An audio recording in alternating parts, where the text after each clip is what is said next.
On April 21, 2025, the world bid farewell to Pope Francis, leader of the Catholic Church for over a decade. With his funeral set for April 26 at the Vatican, the symbols of the papacy take on new meaning. But what do they hide? Today, on Beyond Mythology, we'll dive into the mythological secrets behind the Pope's symbols, like the crossed keys and the papal tiara, and uncover how they echo ancient myths of power, authority, and mystery. I'm Mythos, and I'll guide you on this mythical journey. Subscribe to Beyond Mythology to never miss a mystery that connects the past to the present. The Pope is the supreme leader of the Catholic Church, a position that traces its origins back to the 1st century. According to tradition, it all began with St. Peter, one of Jesus' apostles, who is considered the first bishop of Rome.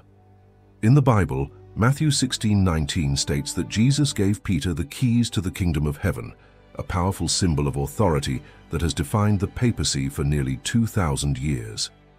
But Peter's role goes beyond scripture. It's steeped in historical significance. He was martyred in Rome around 64 AD, crucified upside down at his own request, feeling unworthy to die as Jesus did. His tomb, believed to be beneath St. Peter's Basilica, became a sacred site, cementing Rome as the heart of the Catholic Church. Over the centuries, the papacy evolved into a global spiritual and political force, and with that evolution came a set of unique symbols to represent its authority. The crossed keys, the papal tiara, known as the triregnum, and the papal cross are more than ceremonial objects. They carry profound meanings, many of which echo ancient mythologies that have shaped human imagination across cultures. These symbols aren't just about faith, they're about power, continuity, and the eternal. For example, the Pope's title, Pontifex Maximus, meaning Supreme Pontiff, has roots in ancient Rome. Before Christianity, it was the title of the high priest who served Roman gods like Jupiter and Mars, overseeing rituals and maintaining the Pax Deorum, the peace with the gods. When Christianity became Rome's official religion in the 4th century, under Emperor Constantine, the title was transferred to the Pope, blending pagan traditions with Christian leadership in a way that mirrors the absorption of mythological concepts into the papacy's identity. Today, as the world watches the Vatican during this historic transition, these symbols remind us of the papacy's ancient roots and the mysteries they hold. What if these symbols are more than just relics of the past? What if they connect us to myths as old as civilization itself? Let's start with the most iconic symbol of the papacy, the crossed keys. These keys aren't just a logo you see on the Vatican's flag, they're a profound emblem of authority. One key is gold, representing the Pope's celestial power to bind and loose in heaven, while the other is silver, symbolizing his authority on earth. They're crossed over each other, tied with a red cord that signifies the blood of Christ, uniting the spiritual and the earthly.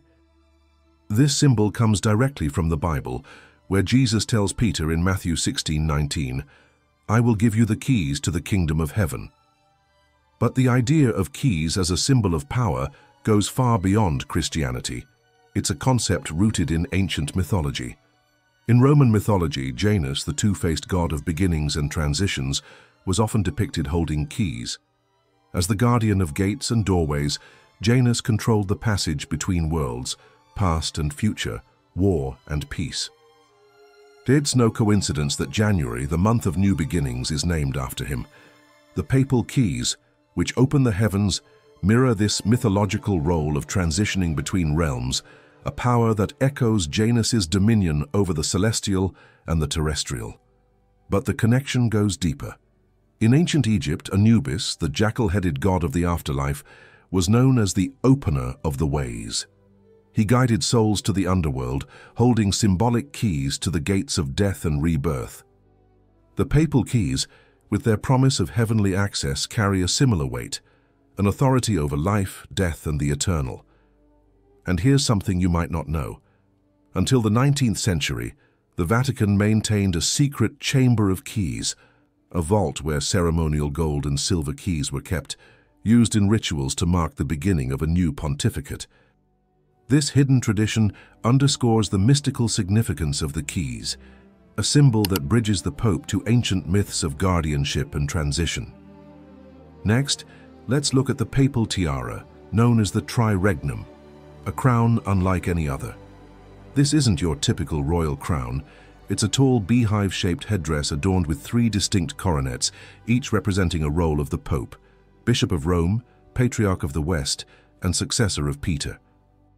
The triregnum was used in papal coronations from the 8th century until 1963, when Pope Paul VI became the last pope to wear it. But its symbolism is timeless. The 3 coronets signify the Pope's authority over the spiritual, the temporal, and the eternal, a triadic power that resonates with mythological archetypes across cultures. In Hinduism, the trinity of Brahma, Vishnu, and Shiva governs creation, preservation, and destruction, a balance of cosmic forces. In Greek mythology, Zeus, Poseidon, and Hades divide the universe into sky, sea, and underworld, each ruling a distinct realm. The triregnum's 3 coronets echo this ancient concept of triadic dominion, positioning the Pope as a figure of ultimate authority over multiple dimensions of existence. But there's more. In Celtic mythology, the triple goddess, maiden, mother, and crone, embodies the cycles of life, death, and rebirth. The triregnum, with its layered crowns, can be seen as a reflection of this cyclical power, symbolizing the papacy's evolution through history. Here's a surprising detail. After his coronation, Pope Paul VI donated his tiara to charity in 1963, a symbolic act of humility that mirrors myths of divine sacrifice like the Greek god Dionysus, who relinquished his godly power to connect with humanity. Though the triregnum is no longer worn, its image still adorns the Vatican's coat of arms, a testament to its enduring mythological legacy. Finally, let's explore the papal cross, a lesser-known but striking symbol of the papacy. Unlike a traditional cross, the papal cross has 3 horizontal bars of decreasing length, a design that sets it apart. These bars represent the 3 states of the Church militant, the faithful on earth, the Church penitent, souls in purgatory, and the Church triumphant, the saints in heaven. The Pope carries this cross during major ceremonies, like the Urbi et Orbi blessing, to signify his role as shepherd of all 3 realms. This tripartite structure has deep mythological parallels. In Greek mythology, Poseidon's trident, with its 3 prongs, symbolizes his dominion over the sea, the land, and the storms, a power over multiple domains, much like the papal cross's spiritual authority. In Norse mythology, Yggdrasil, the world tree, connects the cosmos through its 3 main roots, linking Asgard, Midgard, and Niflheim. The papal cross, with its 3 bars, mirrors this idea of uniting different realms under one sacred symbol. But here's a fascinating twist. The papal cross, which emerged in the Middle Ages, may have been inspired by pre-Christian Celtic crosses. Some Celtic crosses from the 5th century feature 3 crossbars, symbolizing the Celtic trinity of father, mother, and child, a concept that predates Christianity in Ireland by centuries. This suggests the papal cross may carry an ancient mythological DNA, blending Celtic traditions with Christian symbolism in a way that's as profound as it is unexpected. These symbols, the keys, the tiara, the cross, aren't just artifacts of the Catholic Church. They're bridges to ancient myths, revealing how the papacy has woven itself into the tapestry of human storytelling, power, and belief. The symbols of the papacy don't just connect to ancient myths, they also carry the weight of prophecy, especially after Pope Francis's passing on April 21, 2025. Take the crossed keys, a symbol of the Pope's power to open the heavens. They gain a darker meaning through the prophecy of the popes attributed to Saint Malachy, a 12th century Irish bishop. This prophecy lists 112 popes, with Francis as the last, called Petrus Romanus, Peter the Roman, who will lead the Church as Rome faces destruction, culminating in the Last Judgment. In Roman mythology, the founding of Rome by Romulus and Remus came with oracles predicting its fall. One foretold Romulus's death at the hands of his people, marking the end of an era, much like this prophecy's vision of Rome's end under the last pope. The crossed keys, then, might symbolize the closing of a mythological cycle. Another prophecy comes from Nostradamus, the 16th century seer.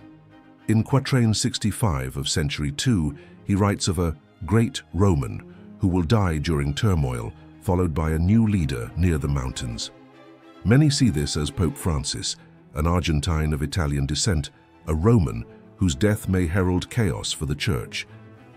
This echoes the Greek myth of Pandora, whose box unleashed chaos upon the world, only to leave hope as a final gift, a parallel to the crossed keys' promise of heavenly transition amidst turmoil.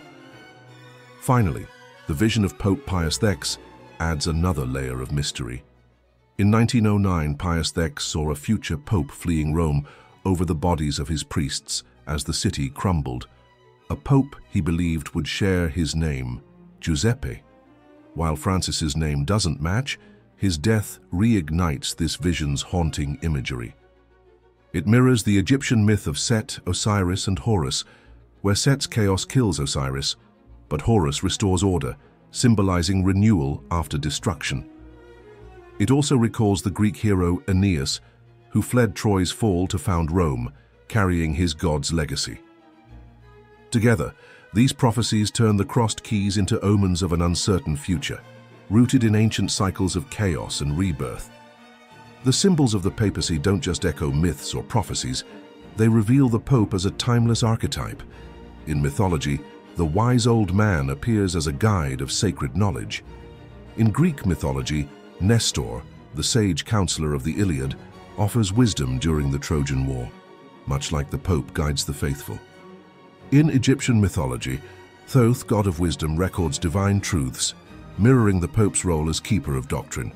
Even the Pope's title, Pontifex Maximus, ties him to mythology. It was the high priest of Roman gods like Jupiter, a role the Pope inherited in the 4th century, blending pagan and Christian traditions. This mythological connection deepens with the fisherman's ring, a gold ring symbolizing the Pope as Peter's successor, the fisher of men. When a pope dies, the ring is destroyed, an act that echoes the Hindu god Shiva, who destroys to allow renewal. The destruction of Francis's ring after his death on April 21, 2025, marks an end and a new beginning. As the Vatican holds Francis's funeral, we're left with a question: what's next?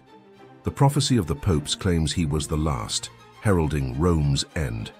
Nostradamus and Pius X warn of chaos. Yet, the Pope, as a wise old man, suggests renewal, as myths teach us. Who will be the next Pope? Will the conclave bring a new era or a mythological reckoning? Tell us in the comments. I'm Mythos, and if you enjoyed this journey, please like, share, and subscribe to Beyond Mythology for more mysteries. I'll see you next time.